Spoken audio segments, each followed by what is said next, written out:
why don't we go ahead and dive into things. What I wanted to have basically was for Stuart to present the website in a little bit more detail.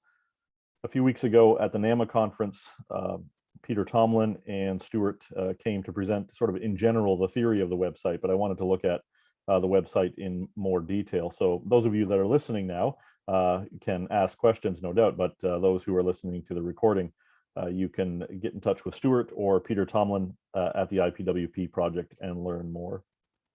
So Stuart, I've made you a co-host of this meeting, and I would be happy if you could share your screen and walk us through the website that you have been working on. Okay.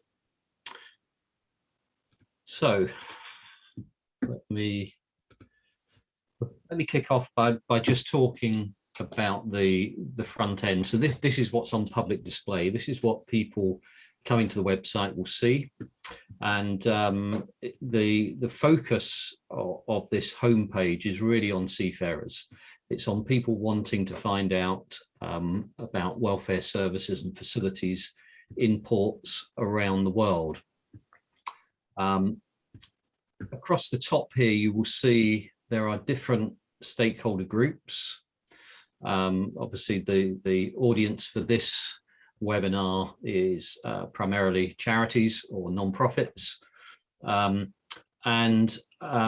within these sections you will find information. I'll go into this first page specifically for those working in the ports delivering welfare to seafarers, whether that's through ship visiting or the facilities that you're running in ports.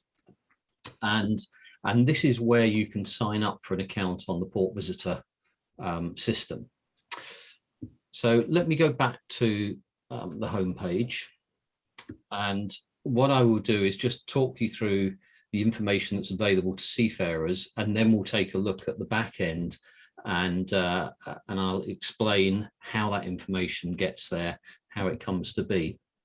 So I'm going to choose, because we have test data in the system at the moment, I'm going to choose the port that I used last time, which is Immingham in the United Kingdom. And when you search for a port, be it Immingham or any other, the first thing that you will find is an overview of the port itself, a map showing where it is, and you can zoom in and zoom out on this map, and you can take a look around the world. But essentially, this is just the overview of the port of Immingham. As we move down, seafarers visiting this port will hopefully notice that there is an accreditation level here. And if I click on this little question mark, it just explains how we're handling accreditation and what it means in the context of port visitor. This is a very basic system, and in terms of the accreditation, but it gives some idea to seafarers of what kind of port they're coming into. So at the bronze level, there will be basic information about welfare services in the port, and there will be a designated Seafarers Welfare Ambassador or a kind of liaison person for the port. At the silver level, same as bronze, but they operate a welfare board or port welfare committee, and they provide ship visiting and port transportation. And then at the gold level, same as silver, but in this instance, they also have a seafarers centre or local equivalent. That could be a drop-in, it could be a shelter where they can just access Wi-Fi and so on. So that's accreditation. There's also, you'll see here, the opportunity to add a rating, so seafarers can rate the ports that they visit. And this is a bit like TripAdvisor for seafarers. One of the things that's really important here is that, and if I put something here,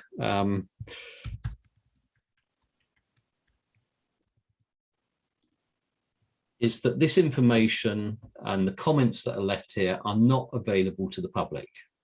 This information is to help welfare boards or port welfare committees to shape and improve their services over time. So the information that's collected from seafarers is a tool for you, for people working in the port, delivering that welfare, to help you shape your services as you move forward. And then as we move down, we have some information about port security and safety. At the moment, we can use this space to put information in about COVID restrictions and so on. We also have a field here, which is for transport within the port, with contact numbers, and there may be maybe you want to put an email address in there or whatever, but it just tells the seafarer what's available, when it's available, and how to access the transport service. In the UK, and I know this is the case in some other places around the world, we actually have physical leaflets that seafarers can take that tell them about the services available in port. Those can be uploaded in the back end of the system and made available to seafarers. They can click on this link and it will download a PDF of all the services and contact information for that particular port. I don't know on Zoom whether it will allow me to, no, it won't allow me to share the actual leaflet, but without leaving this window, but essentially this is just a download button. As we move down, if there are different welfare providers operating the port, you will see a list of all the various chaplains' contact details, be it email or telephone, in this section. You can email all of them in one go by clicking here, and that will just send an email to all the ship visitors operating in the port, and tell them that you're here or you're coming into port, and you'd really appreciate a visit. If you have a specific need, so for example, if you if you were interested in attending Catholic Mass, then of course you would click on the Stella Maris link and make direct contact there. I will come back to Seafarers Centres in just a moment and continue down here for the minute. We can add an unlimited number of points of interest, and they could be useful things like various shopping options, hospital, dentist, post office, etc., etc. And we can categorize those, and by clicking on the category, you sort of shorten the list or filter the list down to the particular things that you're interested in.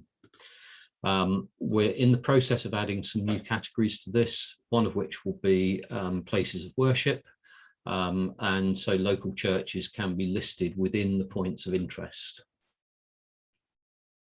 And then at the bottom here, the various contacts that could be useful when you come into that port, to save you going to lots of different websites to find the information. What we've tried to do is to bring everything together in one place so that seafarers can find everything they need. If you think about the current systems in place, many seafarer centres have their own website, and then we have things like Seafarer Help from Ais that lists all the seafarer centres. Then there's the Wellness at Sea app from Sailor Society, which has some other information and contact details for ITF inspectors and chaplains. But Port Visitor brings all that together in one place so that seafarers essentially can find everything they need here. So I'm going to go back up to Seafarer Centres, and we can see here the Immingham Seafarer Centre is open till 6 p.m. If we click on this link, it will open up a more detailed view of the Seafarer Centre, and we can see where that centre is specifically. And if a seafarer is viewing this on their mobile device, they can actually click on this and navigate directly to the Seafarer Centre, which is a useful function. Again, an overview, and then we get down into the detail of the services and facilities available at Immingham Seafarer Centre, including contact information and address and so on. And as we move down, we've also got their operating hours. This can be changed by the centre manager. So if there are changes to the operating times, you can easily update this. And similarly with the facilities, if there are new facilities coming online, or indeed if there are things you're going to stop doing, then it's very easy to edit this in the back end. And I'll show you that in just a moment. So that's the front end view for seafarers. And essentially, we want this to be a one-stop shop for them, a place where they can find everything they need. The final piece of this, at the top here, you'll see that there is a port sponsor. So in the case of Immingham, ABP Humber is sponsoring this port, and they have invested in the port visitor platform, and so they get their name up here, and we can have an unlimited number of sponsors. So if you locally have people that are sponsoring your work, their logos can go on here to give them a bit of exposure. So I mean, essentially we can thank them for their support. So that's the front end. I'm going to pause there for a moment and just ask if there are any questions relating to the front end, and then I'll dig into the back end. Jason, Paul? One question, Stuart, on the accreditation. Yeah. You gather that information, or does each port send you the information that's needed to put in there for whatever status is appropriate? Yes, absolutely. And of course, we can see by the information on the system whether there is a seafarer centre, for example, whether ship visiting is taking place. And I'll show you a little bit about that in a moment. But we can see, there's a way of verifying that a port isn't just claiming to be gold when they're not really. So we can actually check that. So yeah. So let me dive into the back end. Could I ask a question, Stuart, just before you go into the back end? What's the quality of this data already compared to the other directories that are out there? Okay, so in essence, we've taken as a source, I mean, for example, seafarer centres, we've taken as a source the ICE1 directory. But when we looked at that and we tried to verify that data, we found that probably only 60% of the data was accurate. And so we have, wherever possible, we've cleaned that data up, we've checked the links to websites and so on. So I would say that now Port Visitor is more accurate than most of the other databases that are out there. I know, for example, that I mean, having come from Sailor Society, I know that the Wellness at Sea data within that app is updated manually. So, if a chaplain changes their contact details, their email or their mobile number, unless they take the initiative to contact Sailor Society, that data will not be updated. The difference with Port Visitor is that each user would be responsible for their own data and manage their profile themselves. So if someone changes their details, they can just log in and update them, in real time. So, the aim is that this will be the most up-to-date data set moving forward, and people will own their own data.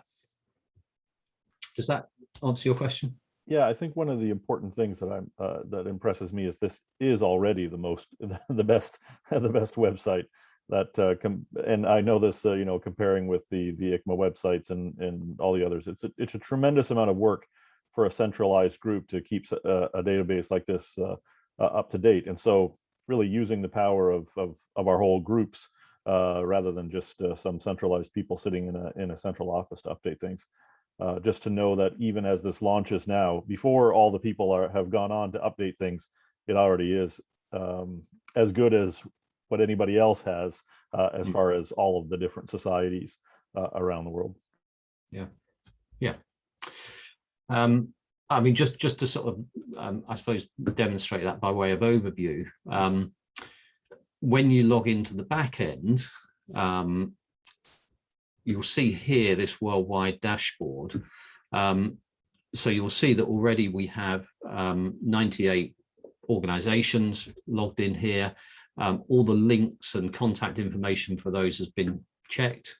Similarly with Seafarers centers, although some have less information available than others, the information that we have got in here has been verified, which means you shouldn't, unless something's changed in the past month or so, you shouldn't hit any dead links. In terms of ports, we have taken a feed from Vessel Tracker, and they have supplied us with the you know, all the different port names along with their low codes. And a low code is the location code used in the maritime industry for, you know, for each port. Each one has a unique low code, and you know, when we come to look at a port in a moment, you'll see the nature of that. It's normally the first couple of characters will be the country code, followed by the 3 characters that will be the actual location within that country. And because Vessel Tracker are happy to supply us with that data on a regular basis, if there are changes to any of that port information, then they will update us of that, and we can upload that into the system. So so we're actually, you know, we're actually already pretty robust in terms of data integrity. So let me just talk through the navigation first of all, and then we'll dig into some of these things. So along the left-hand side here, we've got these first 3 items which relate to port welfare, and specifically these are for welfare boards or port welfare committees. And this is where they can review the services that are available. They can note whether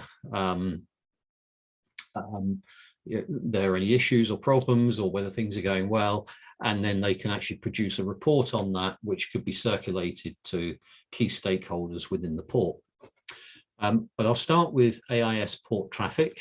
And this is the information that we receive from Vessel Tracker. So I'm going to continue with Immingham. And this is really sets out the kind of traffic they have coming through the port, number of ships, and then we make some assessments and calculations based on that. And this is looking backwards. So this is historical data. So this has happened, and but it helps guide our planning for the future. So, you know, if we see a massive increase in the number of ships coming in, then it's much easier for the welfare providers to try and manage the scaling up or the flexing of their resources if they know, you know, the level of traffic coming through their port. I think particularly for those welfare providers that are present in multiple ports, you take the big societies, when they're trying to work out where best to place their resources, this will be a useful tool to help them do that and make sure that they are meeting the greatest need wherever that may be. So within this section, we can actually go into edit mode. within a particular port, we can choose whether or not we are going to visit a particular type of ship. So I know that in some of the ports in the UK, it's just not possible to visit oil and chemical tankers and gas tankers. So we can take those out. The visitation factor is what percentage of those ships do we plan to visit over the next period, whether that's the next period until the next welfare board meeting, or whether it's the next year. And this is a simple percentage factor. We can set this. This one's been set to 150. This may be because we know that there's greater traffic coming in the next 12 months. These last two columns, the average crew size and alongside hours, this is information that the harbour master or the port authority will be able to provide. And bearing in mind that on most welfare boards, there will be someone from the port sitting on that board or committee. This information should be very easily available to the welfare providers. So we've got average crew sizes in here, and then we've got the alongside hours, and this again helps with resources, because if you know a ship is turning around in 12 hours, then that gives you a limited window for visiting, but it also gives seafarers a limited window for shore leave. Whereas if they're in port for a longer period of time, so it just gives you a kind of snapshot that may help to organise yourselves within the port welfare system. And then based on the numbers that are in these columns, you'll see down here that for this particular port, based on how many ships we've said we want to visit, down the bottom here, we have total number of ships, the ship welfare visitation factor. So this is how many we're going to visit based on the percentages of these ships. And then we have the total seafarers transiting the port. And I know, for example, if we'd used Southampton, which is a big cruise port in the UK, the number of seafarers is now over 600,000 a year. Now, of course, some of those may be the same seafarers coming backwards and forwards, but nevertheless, when I spoke to a group of churches in Southampton and asked them if they knew the size of the mission field on their doorstep, they had no idea that they had 600,000 seafarers, coming into their port, probably walking past their churches, and yet, I suppose this is information that for the welfare providers is really good to know information. So that's the Ais Port Traffic. This is on a per port basis, and if we look at other ports, you'll see the numbers differ hugely, with some ports specifically focusing on a certain ship type. I mean, there are ports that will only serve the container ships. So you might see that many of these fields are empty. But again, it's there as a useful tool. Stuart, can I ask you a question? Yes, of course. This is done on a total port basis. Is it possible at all to divide up where we have multiple seafarer centers that see different kinds of vessels? Yeah. Short answer is yes, and we're working on that. What we want to do is to enable a port to have, if you like, sub ports or separate berths. Because I know, particularly in the US, I mean, I don't know which port are you in, Paul? Charleston, South Carolina. Okay, so I mean, I haven't been there, but I know that in some ports, when we're talking about many miles of harbour with multiple centres and scores of berths, so we need to be able to do that, and that's something that we plan to do.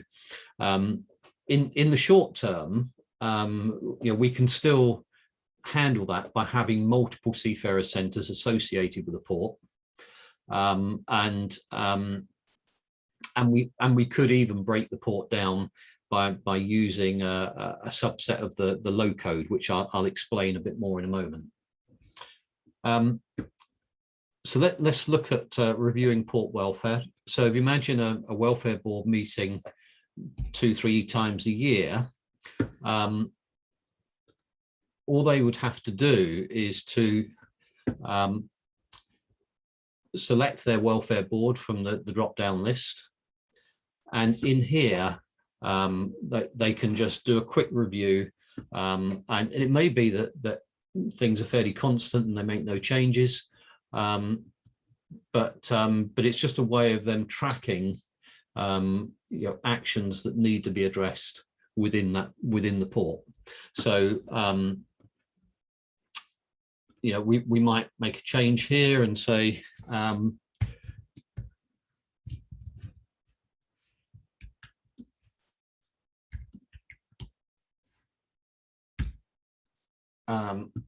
port transport.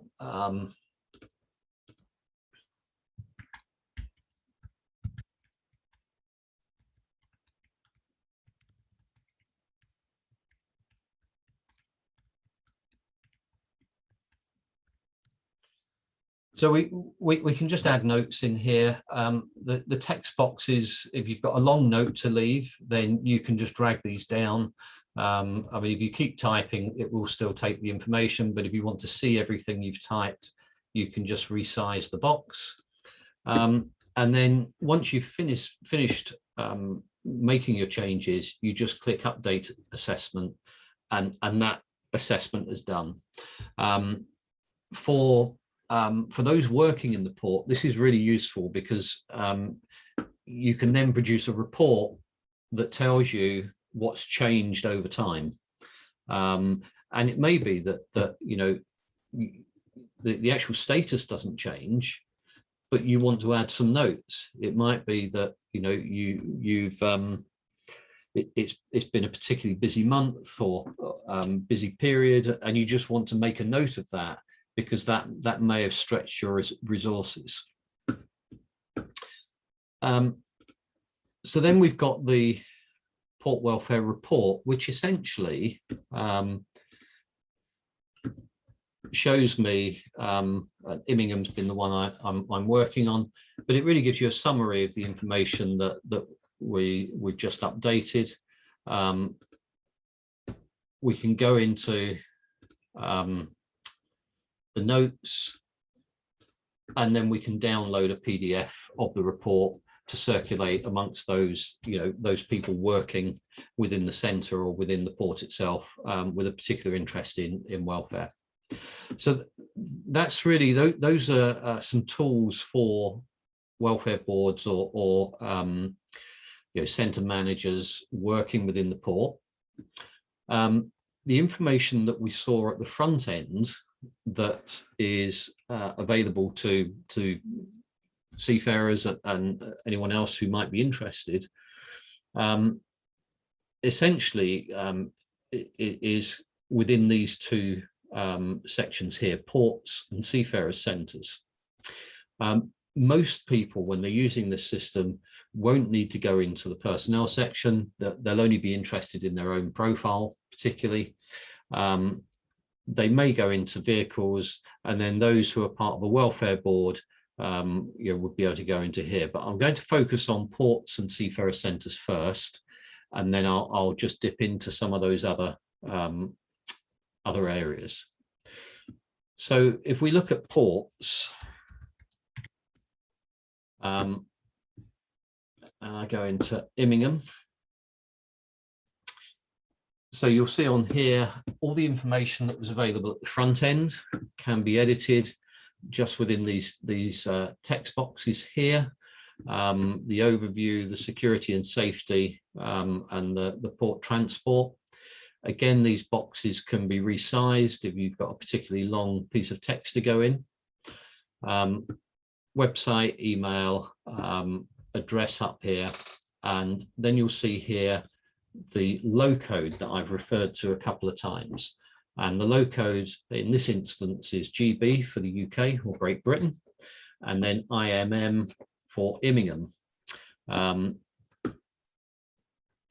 these are unique identifiers that are set, as an industry standard identifier that you won't be able to change. It's only people who have super user access, like myself, can change these.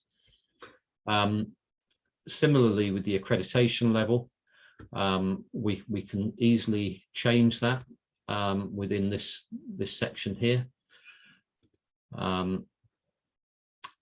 And I mentioned the port information leaflet, and this could be something you produce, perhaps you haven't had in the past, but you produce because there is now a facility for it to be accessed by seafarers, and you would just click on the upload button and choose your file, PDF format, and upload it to the platform. It will immediately appear at the front end.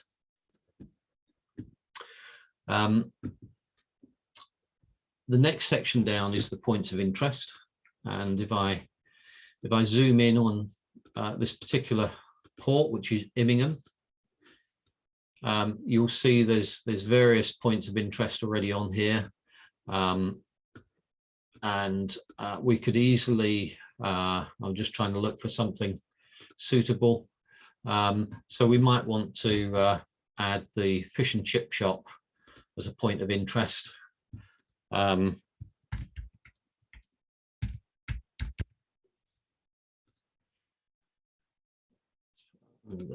shopping. No.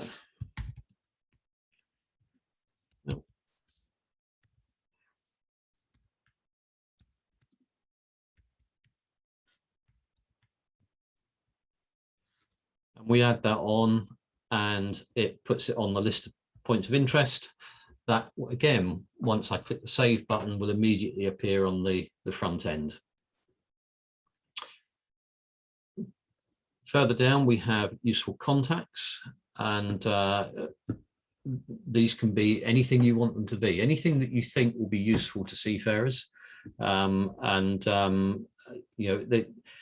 no reason why you shouldn't also in here put the contact details for the Seafarers Centre.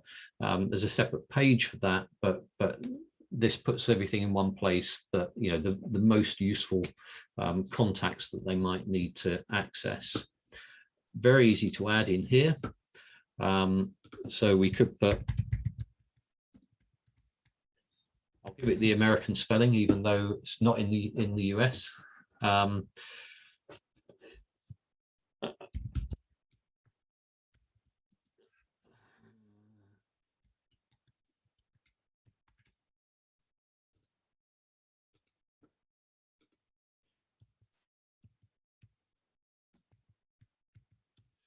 And we put the number in, and then when we hit save, that has been added. So I mentioned that we have a sponsor in Immingham, which is ABP Humber. On the front end, if you clicked on their logo, it would take you to their web page, and that would open in a new tab. We can also set an expiry date on sponsorship, so that it may be, for example, that I've messed that up. Maybe that let's just pop that back in. In fact, I won't save it. It may be, for example, that you have a sponsor for 12 months, and then that has to be renewed. What the system will do is, if you set an expiry date, it will send you a notification a month before that expires to remind you that the sponsorship needs renewing. So you can go back to your sponsor and ask them for some more money.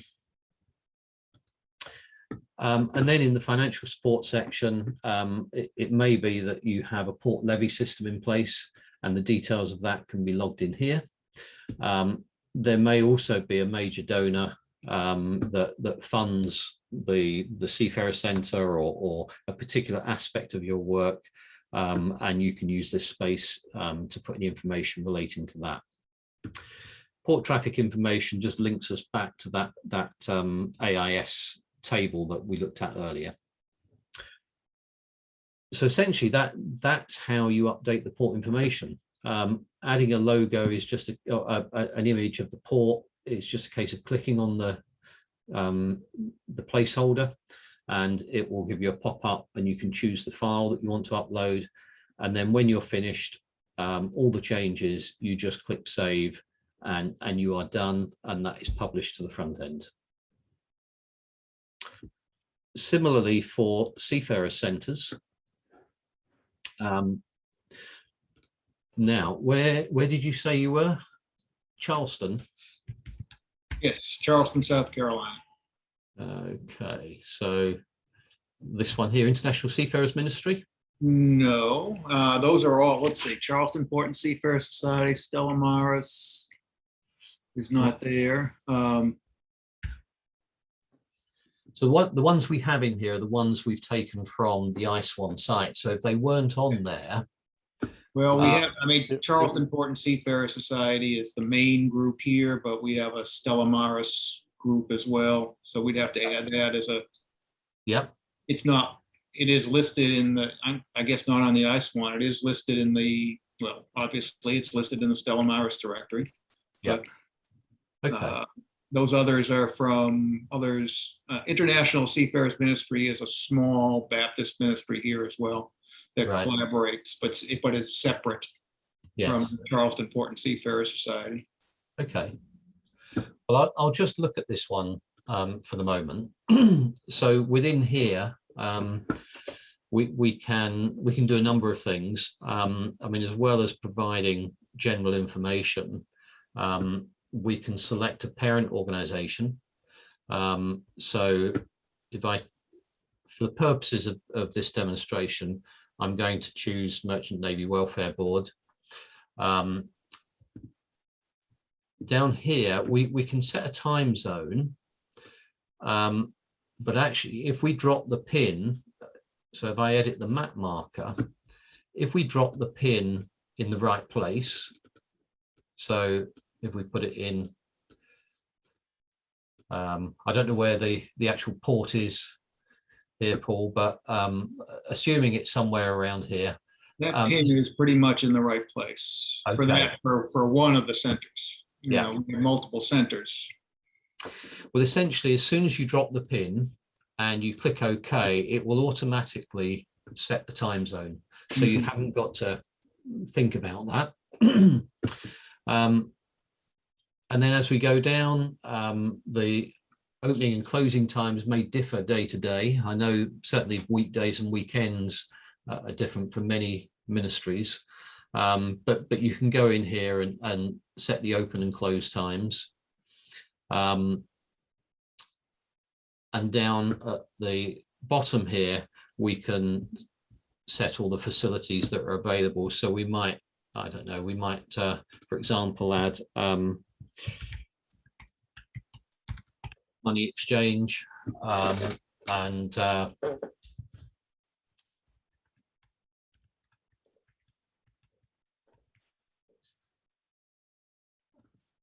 then down the bottom, we also have a gallery, and we can add images from the port, from the center, and this can be a repository for any useful images.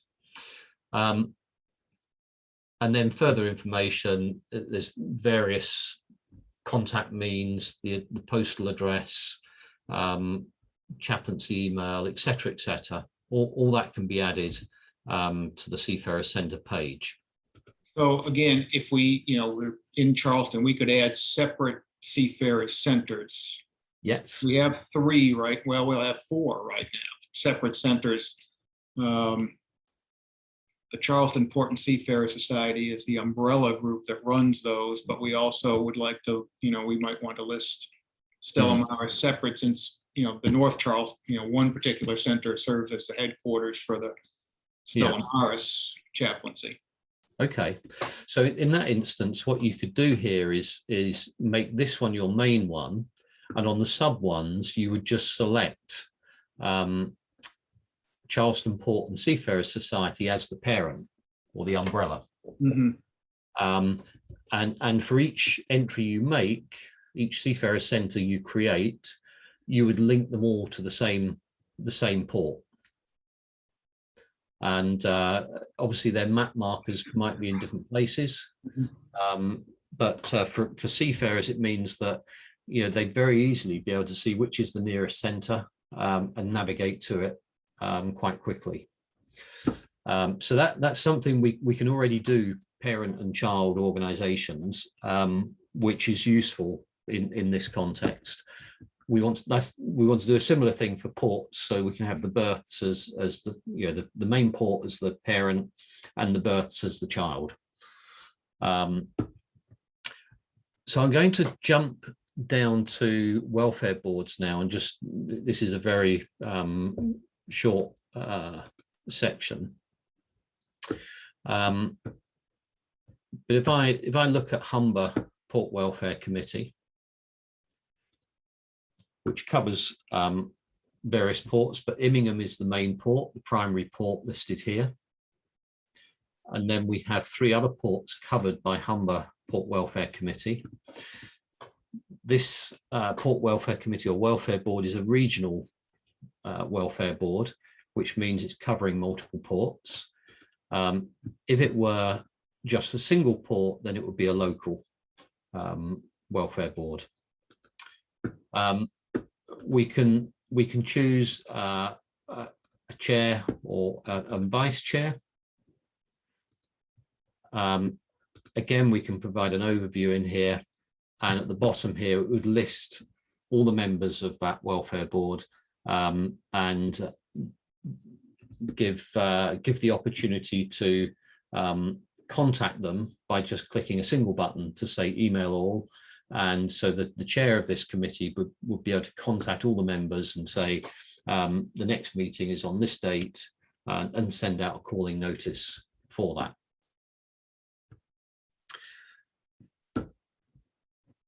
Then we have Maritime Organizations, and if I put in here Merchant Navy Welfare Board, if I view this organization, you will see that there are various members of that organization. So if you are responsible for an organization that has 20, 30, 100 staff, then you will be able to see all of those people within your own organization in this section. If as a normal user, when you click on Maritime Organizations, it will only show you the organization that you're a member of and all of its members. And then I'm going to come down to edit profile. So this is my profile in here. So I'm working for the Merchant Navy Welfare Board. It has my name, position, email address, and the subsector that I work within. If I click on this, you will see that there are a number of different types of organization. Primarily, the focus for welfare providers will be in this voluntary organization section. But ITF inspectors, for example, would come under unions. The port owner, who, you know, we would encourage to get involved in this because actually they are a key stakeholder, and they can make the the whole welfare process for seafarers much better just by being accommodating. Now you'll also see down here, it shows me what welfare boards I'm connected with and what ports I'm operating in. And in this instance, I'm assigned to Bristol in the UK. And within my profile, I can set the frequency with which I visit ships. So I've said that I visit on a daily basis, which is frequent. This is important because when you produce that port welfare report, it will list the ship visitors within that port report, and you will be able to see the frequency of visiting that's going on, and so on. I know that in some ports chaplains, many of them are part-time, many of them are on on demand basis. So, if required. So this is just a way of denoting, the kind of ship visiting that's going on by an individual. And again, down here, I can add, if I'm working in, I'm just thinking if I,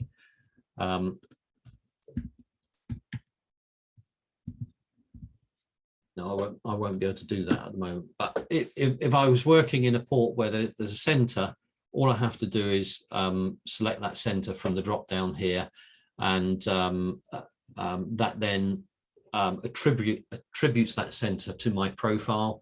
But it also means that someone actually coming to that center, or the center manager would be able to see everyone connected with their center.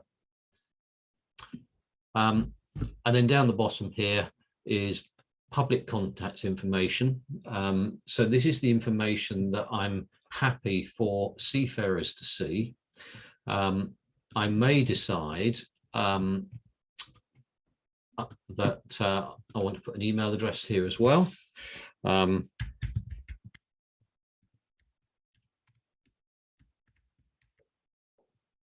then make that my preferred contact method. So that is the only one now that will appear at the front end when a seafarer searches for the port that I'm working in. So let me go back to the final part, which is personnel. And if we could wrap up, Stuart, that would be wonderful. Just to say, in this section, you will only see personnel within your own organization. So if you work for Mission to Seafarers or Stella Maris, you will only see people that are part of the same organization. So I'm going to stop there. That's sort of a bit more of a detailed look at Port Visitor. Happy for you to contact me if you have any questions, or if you want to talk about how particular aspects of this work. Yeah, don't hesitate to get in touch. One last question. Just, is this something that we can go into right now and start making edits and changes, or do we have to, when will this become operable? So this will be going live. The target date for going live is the 30th of September. So it's only a few weeks away. And then you'll be able to get your hands on it and have a play. Thank you. It's going to be very useful, I think. Good. Well, thank you, Stuart, for your time today. Thanks also to Peter Tomlin and the whole team that's been working with you. It's I'm really keen on getting this live. I think a detailed directory like this could be useful, definitely for seafarers, but also for seafarers welfare boards, port welfare committees, and seafarers welfare centers, those running seafarers welfare centers around the world. So thank you so much for your time. Thank you, Paul, for accompanying me today, listening to Stuart. As mentioned, I know many of you will be listening rather to the recording rather than live. And so if you do have questions, you can contact me, or and then I can pass on your question to Stuart and Peter and the team if you do have it. And we'll no doubt hear more in the next couple months on the launch. So thank you, Stuart. Thank you, Paul. Thank you. Welcome. Good to see you. Thank you. Thanks. Take care.